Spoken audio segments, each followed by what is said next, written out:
You're a leech. Get out of your parents' place now. I was rolling down the hallway in my wheelchair when suddenly my sister-in-law came up to me. She started her usual taunting, but I acted like I didn't hear her. Then she blocked my path, and before I knew it, I felt weightless, then a sharp pain as I crashed to the floor. Catherine had shoved me and my wheelchair down. My arm throbbed with pain as I lay there, and she just laughed and kicked my wheelchair away. You deserve this. I won't give it back until you leave. Catherine always treated me like trash, like it was no big deal. I couldn't understand her cruelty. That's when I decided to leave that place I once called home. Now with the big house and all its riches to myself, Catherine smirked like some evil creature satisfied with herself. In that moment, I vowed to get revenge on my sister-in-law, who cared only for her own selfish desires. I'm Emily, 33 years old. 3 years ago, on a rainy day at the station, I slipped on a step, fell, and ended up with paraplegia. Now, I rely on my wheelchair for everything. When I first realized I couldn't move my legs, I cried out of frustration. But with time, I've come to terms with my new reality and adapted as best as I can. I even work from home now. Originally, I lived with my parents, but 2 years ago, we remodeled the house to make it more wheelchair-friendly. Because I'm conscious of being seen, I tend to spend most of my time indoors. My brother and his wife, Catherine, who got married a year ago, also live with us in our family home. Catherine is 3 years older than me. At first, I was thrilled, feeling like I had gained a real sister. But that was a big mistake. On the day Catherine moved in, after unpacking, she smiled at me and asked if we could have a heart-to-heart talk in my room to improve our relationship. I eagerly agreed, expecting a pleasant chat. As Catherine pushed my wheelchair into my room and closed the door with a bang, her expression changed completely. Gone was the gentle demeanor. Now she frowned as if she were a different person. Then she said something shocking. You know, you're an eyesore. It's not just your legs, even your ears are bad. You in that wheelchair are an eyesore. Stunned by Catherine's sudden hostility, I could only respond vaguely, trying to laugh it off. That's a joke, right? I asked, but Catherine didn't back down. First of all, I hate jokes. It's all true, obviously. But didn't you just say you wanted to get along? That was just an excuse to be alone with you. Her unexpected words threw me into a panic, and my hands started to shake as I covered my mouth. Wait a minute, I can't grasp the situation. Does she hate me? I thought, taking a deep breath and trying to comprehend what had just been said. But Catherine didn't stop there. She continued to berate me. You're a parasite, living off others without working, just loafing around the house, she spat out. Feeling a mix of disbelief and hurt, I mustered the courage to look Catherine in the eye and respond. I do work and contribute to the household expenses. I defended myself, but Catherine wouldn't believe me. Don't lie. How can you work if you're always at home, idiot? She countered. Trying to make sense of the situation, I was left bewildered. Being berated like this by my brother's wife, whom I'd only met a few times since their marriage, was a huge shock. Unsure of what to do next, I wondered if I should tell my brother about what had happened. But just as I was about to leave my room, memories flooded back to me. The moment I woke up in the hospital after my accident, realizing I couldn't move my legs. Back then, I couldn't accept this new reality about myself. Despite claiming to look forward to the future, I hardly leave the house due to my self-consciousness about others' stares. Maybe Catherine is going through something similar, I thought. Instead of causing more trouble by talking to my brother and parents, I decided to wait and see. Surely, if we lived together, we would eventually understand each other. With that in mind, I calmed my trembling heart. I made efforts to initiate conversations with Catherine, hoping to build a friendly relationship. However, her cold attitude only grew worse with each passing day. When our parents and brother were around, she acted like a caring sister. But as soon as they left for work, she started harassing me. One day she quoted, "He who does not work, neither shall he eat," before throwing away my lunch as soon as I sat down to eat. Despite my attempts to explain that I do work and contribute to the household expenses, Catherine wouldn't listen. She not only verbally abused me, but also deliberately obstructed my door with objects to trap me in my room. Unable to endure it any longer, I decided to tell my parents and brother about the situation in Catherine's presence, so she couldn't deny it. I explained how Catherine had been throwing away my food and trapping me in my room, causing me trouble.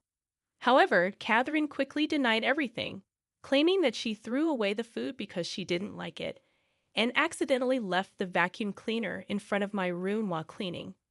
She apologized for her actions, admitting to being an imperfect wife and causing me discomfort. Catherine's tearful apology, which seemed like something out of a movie, completely fooled my parents and brother. Realizing I couldn't win this battle, I started to think it might be best to just avoid dealing with her altogether. From then on, I mostly stayed in my room, hardly speaking to anyone. A year later, as I was heading back to my room after breakfast, I ran into Catherine in the hallway, and she immediately started berating me again. Still planning to squat at your parents' house? I'm sick of persistent pests like you. Useless parasites should leave right now. Though being verbally abused had become routine, I pretended not to hear her.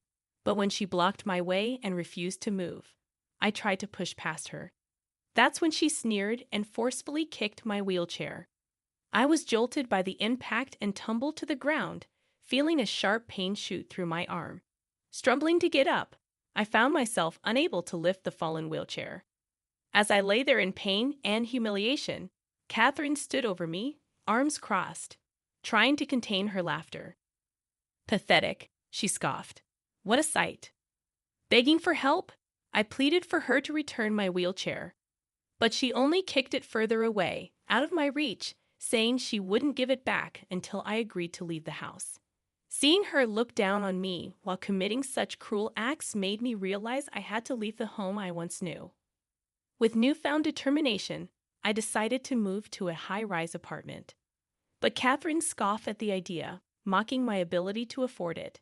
Despite her disbelief, I insisted on leaving the house and asked for my wheelchair back. The helper will be here soon, so ask them for help. Finally, I can get rid of this money eater.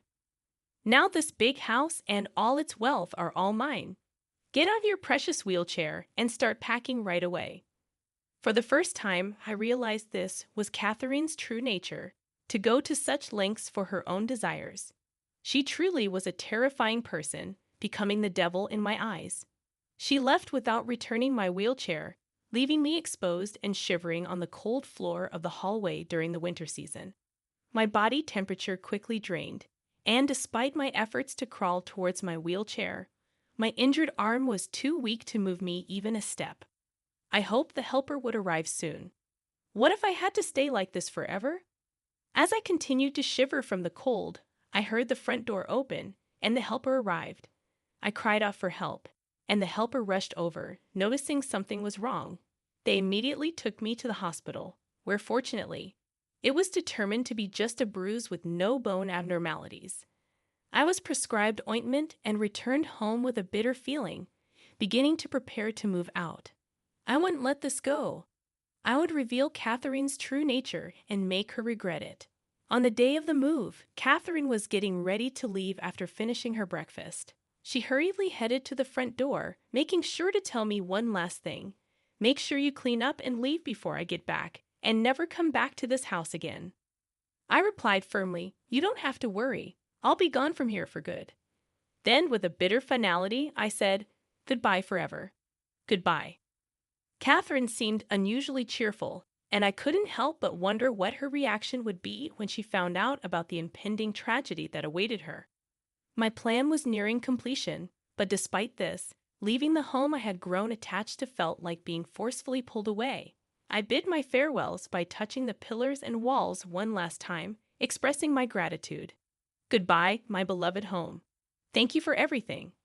As the moving truck drove away, I watched the house disappear from view, feeling a sense of longing. True to my word to Catherine, I moved to the top floor of a high-rise apartment. Looking out at the view outside, I felt a sense of excitement about my new life. However, my moment of excitement was interrupted by a phone call. Glancing at the screen, I saw Catherine's name displayed. Calmly, I answered the call. "Hey, what's going on?" Catherine's voice sounded frantic. "There's nothing left in the house." "What's going on?" I replied coolly, "It's because I've moved out. I'm busy, so I'm going to hang up now." But Catherine wasn't having it. "Wait a minute. Who gave you permission to do such a thing? There's no TV, no air conditioner, not even a dresser. What have you done? Everything in the house was bought by me, so I don't need permission, do I?" "Nonsense. Return them at once." Catherine's voice rang with indignation. I remained firm. "I won't be returning any of my belongings. By the way, the house is being converted to barrier-free, and the utility bills have all been paid by me. You know, I should actually be asking you for money." Catherine couldn't believe it. "You can't be serious. You don't like jokes, so I'm being honest here. And yes, I've moved to a high-rise apartment, just as I declared. It's the top floor, so the view is amazing." Since she called, I took the opportunity to tell her the truth that Catherine never bothered to listen to before. "Did you know that the person you've been ridiculing all this time was the one providing you with food and a place to live? How do you feel now?" Catherine scoffed. "That can't be. I've never been fed by you. How could someone who was holed up in the house earn any money?" I revealed, "I'm a stock trader making a killing. I used to work as a stockbroker before I became wheelchair-bound, so managing stocks is easy for me. Thanks to that, I now have savings of $3 million. Catherine's true feelings slipped out. "Wait, don't tell me it's not your parents who are rich, but you?" I confirmed, "That's right. My parents and brother earn an average income, so I've saved up all my earnings for their retirement." "I thought you were wealthy because of the big house and renovations." Catherine's shock was evident. "Ah, I was completely fooled. It seems you've misunderstood on your own." I continued, "By the way, I also manage assets, and aside from the apartment I moved into today, I own several other properties. The real winner here is me." Catherine's tone turned hostile. "You? I won't forgive you." But I remained unfazed. "Make all the noise you want. You should be more worried about yourself, though. I've put the house up for sale. We've already moved out with my parents and brother, so you're the only one left behind." Catherine's panic was palpable. "That's too much. My parents and brother have moved out with me." I chuckled inwardly. "Oh, right. I forgot to mention, my brother has already blocked your phone and emails." Catherine's desperation was evident as she tried to contact my brother, only to be met with failure. "All this was possible because you knocked me over in my wheelchair and injured me. Thank you for that." I concluded. The helpers saw what happened and told my parents, which is why my family cooperated with me. In fact, we have been secretly planning to leave the house without Catherine noticing. Moreover, my brother had prepared something else to ensure Catherine would be caught off guard. "Didn't my brother suggest last night, why don't you go out tomorrow? It's going to be tough with the move. That was to empty the house without you noticing." Catherine was silent for a moment, likely at a loss for words. Then she suddenly changed her tone, attempting to sound sweet. "Emily, I guess I went a bit too far with my pranks. From now on, I'll cherish you, so let's get along." But I wasn't buying it. "Lying like that will only make your nose grow like Pinocchio. Don't nitpick. I want to be like real sisters with you, Emily." I couldn't stand her deceit. "I can't stand to listen to such nonsense. By the way, this whole conversation is on speakerphone, and both my parents and brother are listening. And none of them will forgive you, but my brother will divorce you. So please, live well on your own." Catherine realized she was getting nowhere with me and made a last-ditch effort. "Honey, can you hear me?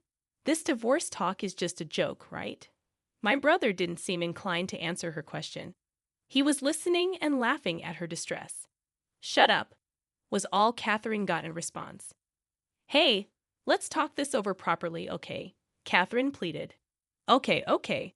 I'll find out where the high rise is and come over right away. Please tell me where it is." Surprised by her belief that she could still be forgiven, we all burst into laughter. But considering Catherine's persistence, I sternly warned her in a firm voice, "If you try to enter the high rise without permission, I will sue you for trespassing." Catherine tried to brush off my warning. "Oh, don't say such scary things. I'm very serious." But I wasn't backing down. Moreover, for knocking me over in my wheelchair and causing injury, as well as the emotional distress, I will file a civil lawsuit for compensation. I have the medical certificate, so you can't escape this. Pay $20,000 promptly, please. Catherine panicked. "If I have to pay that, I'll be broke. You have $3 million. You don't need the money." But I stood firm. "I'm demanding compensation to make you reflect on your actions. If you disagree, talk to my lawyer." So goodbye forever. Desperate not to lose her wealthy spouse, Catherine apologized. "I apologize. I'll change my ways, so please forgive me." But I wasn't buying it. "Forgive you? You must be joking." I cut her off decisively, in the end, just to be safe. I took precautions to ensure Catherine couldn't enter the high-rise apartment. I gave a photo of her to the manager and informed them that she was a person of concern. If she even steps inside, the security guards will immediately rush over. My brother no longer wanted to see Catherine's face, so I asked a lawyer I know to finalize the divorce. Since Catherine had squandered my brother's earnings, she only received $20 in the property division. She was living in the house we put up for sale without permission, but was discovered by the real estate company that bought it and was fined for trespassing. Now a criminal, Catherine has become unwelcome even at her own family's home and is wandering the streets without a place to go. As promised, I filed for $2,000 in compensation. I will make sure she pays it no matter what. Our family has moved to a spacious, newly built high-rise apartment and is enjoying our days leisurely. While the large detached house was nice, the unobstructed views from the expansive windows are a refreshing change for me, who always sits in a wheelchair. On clear days, a beautiful mountain range is visible, and at night, the illumination from the building sparkles,